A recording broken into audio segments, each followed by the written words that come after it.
Hello, chào tất cả các bạn đã quay trở lại với kênh của Văn Hóng Lazada. Và hôm nay thì chúng ta sẽ tiếp tục với những chiếc xe tải van.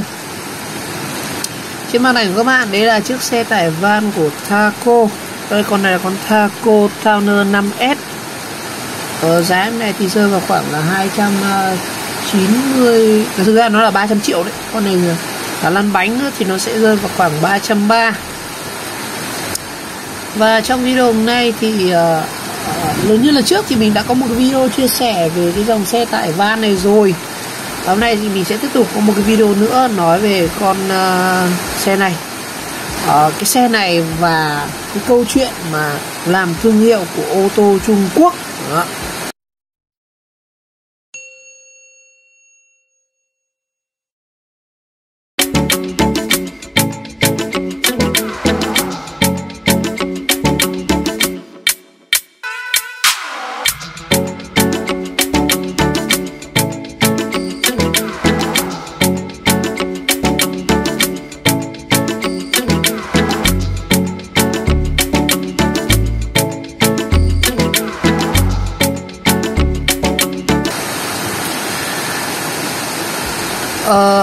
Mình thấy khi mình có một cái topic ở trên các diễn đàn về ô tô ấy, có nên hỏi là có nên mua những chiếc xe ô tô kiểu như này không, và mình thấy rất nhiều người quan tâm đến những chiếc xe này.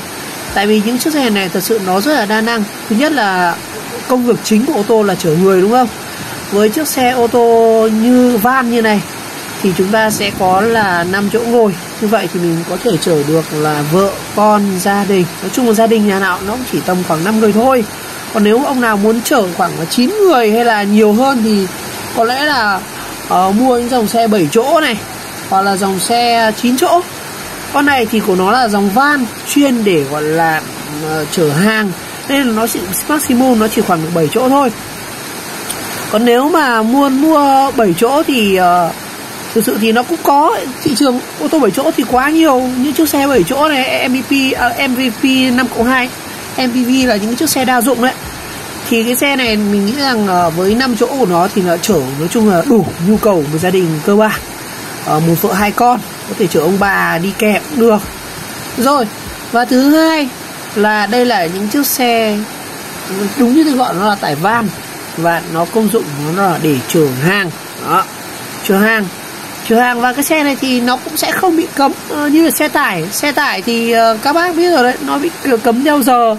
Chúng ta sẽ bị những giờ cao điểm như là từ 8 giờ sáng là từ 6 giờ đến 8 giờ sáng, tối thì 4 giờ sáng là tối là khoảng 4 giờ chiều đến 18 giờ chúng ta sẽ bị cấm tải. Nhưng chiếc xe này thì anh em cũng yên tâm để chạy 24/24. Và thứ ba nữa là mình thấy trong khoảng 1 năm trở lại đây thì cái phong trào mà độ Mobi Home rất nhiều. Và mình nghĩ rằng với con tải van như này thì độ Mobi Home của nó thì cực kỳ là tốt luôn. Anh em xem trên YouTube thì có rất nhiều các kênh độ về Mobi Home như là Kemkay này, hay là du lịch của Kin này, hay là Phúc Linh Vivu, hay là Van Lai của anh Duy Fishing. Rất nhiều kênh có làm về những cái chiếc xe mà độ thành Mobi Home. Và theo mình thấy thì tất cả những kênh đấy thì họ đều dùng xe tải van. Đó, có thể là xe van này, xe tải van. Như là kênh của Kemkay thì ông ấy dùng một con Mercedes cũ thôi. Tại sao lại gọi tải van? Tại vì xe nếu mà các bạn để như này thì chẳng xe 16 chỗ mà các bạn bóc hết ghế đi thì chúng ta sẽ phải làm hồ sơ hoán cải.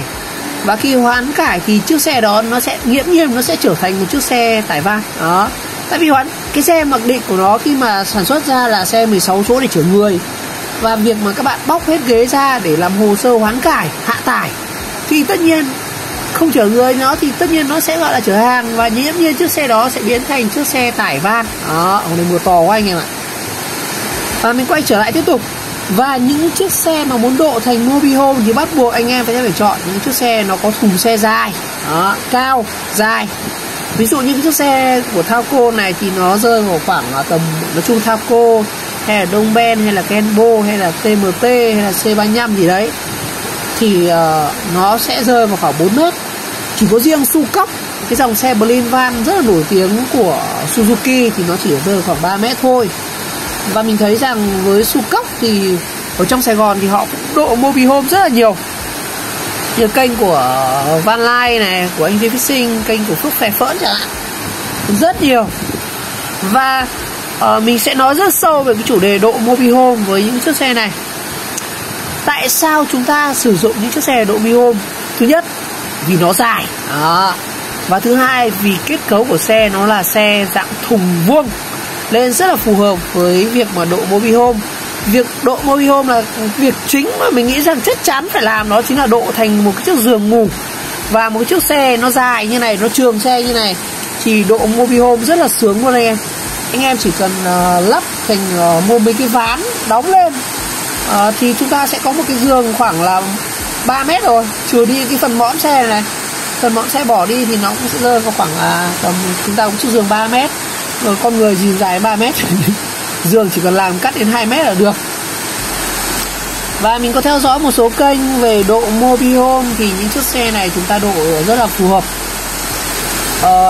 Về độ xe mobilhome thì thực ra là quan trọng nhất của mình nghĩ đó thực ra là chúng ta cần có đây này, những cái chiếc xe Kia con Morning kia thì làm sao độ mobilhome được, hay là những cái dòng xe khác như anh em thấy rồi đó.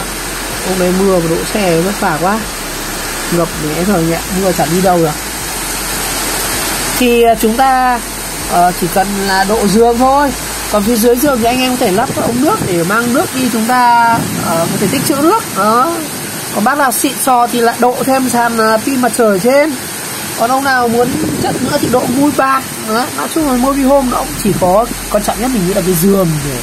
Còn tủ tiếc thì thôi, có lẽ anh em đóng ngăn kéo ở dưới giường xong rồi chúng ta để được.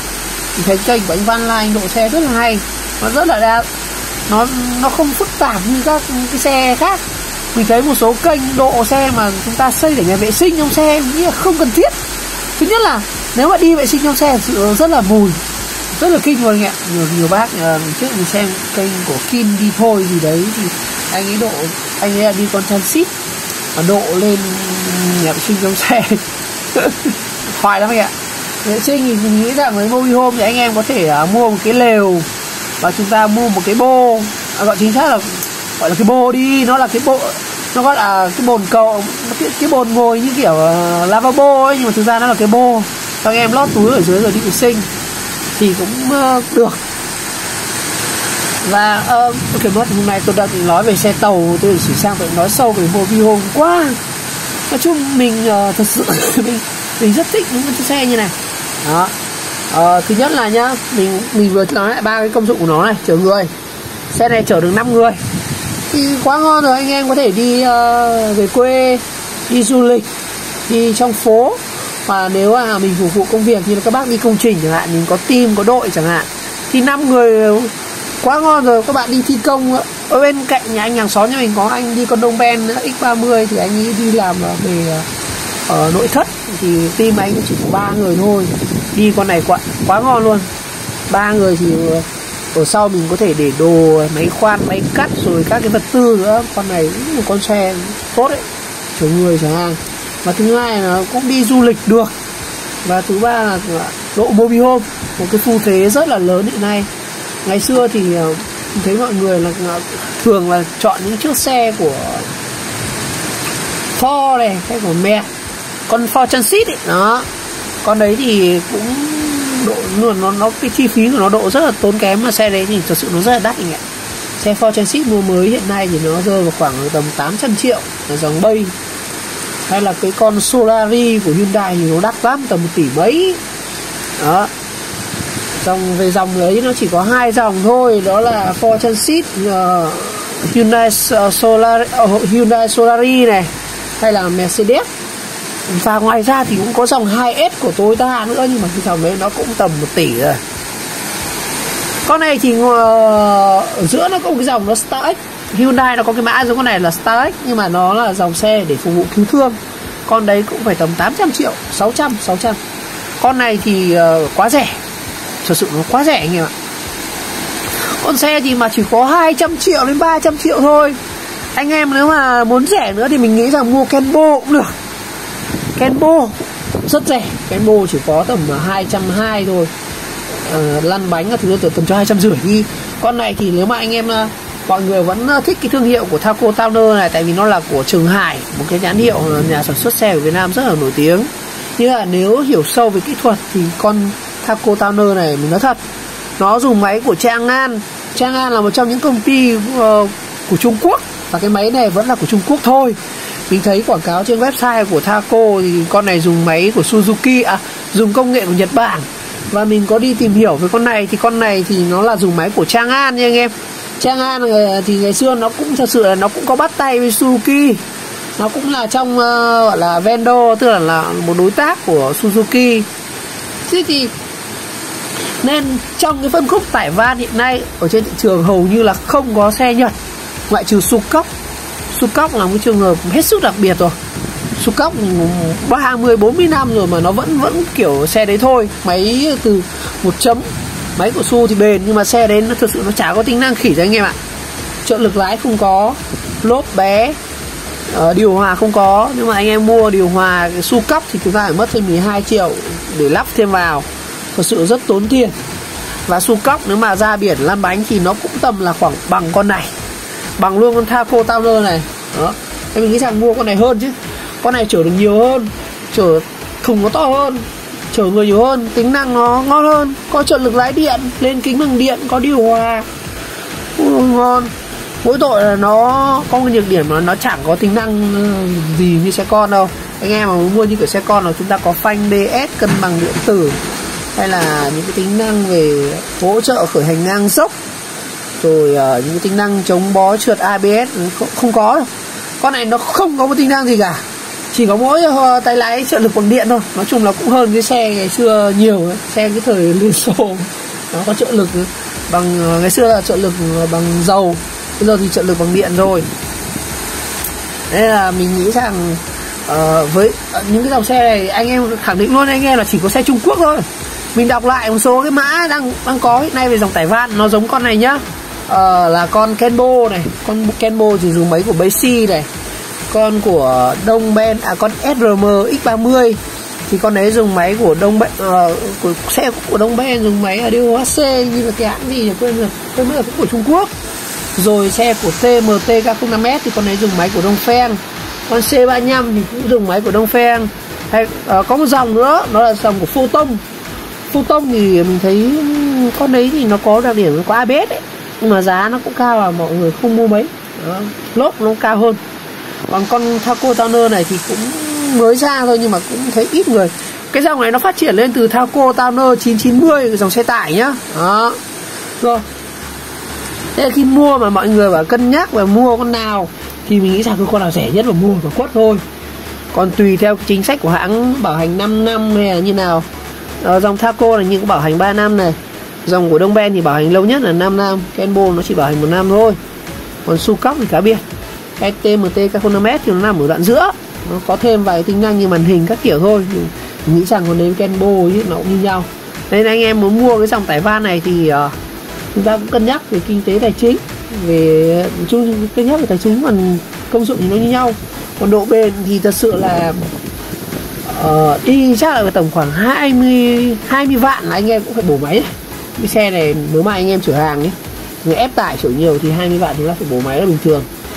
Còn nếu mà chở đi người thì chắc là mình nghĩ rằng 5 năm thì nó cũng dư sức, 5 năm là dư sức.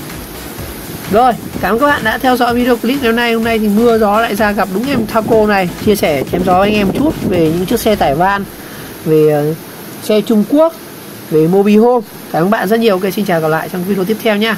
Bye bye. Vừa các bạn.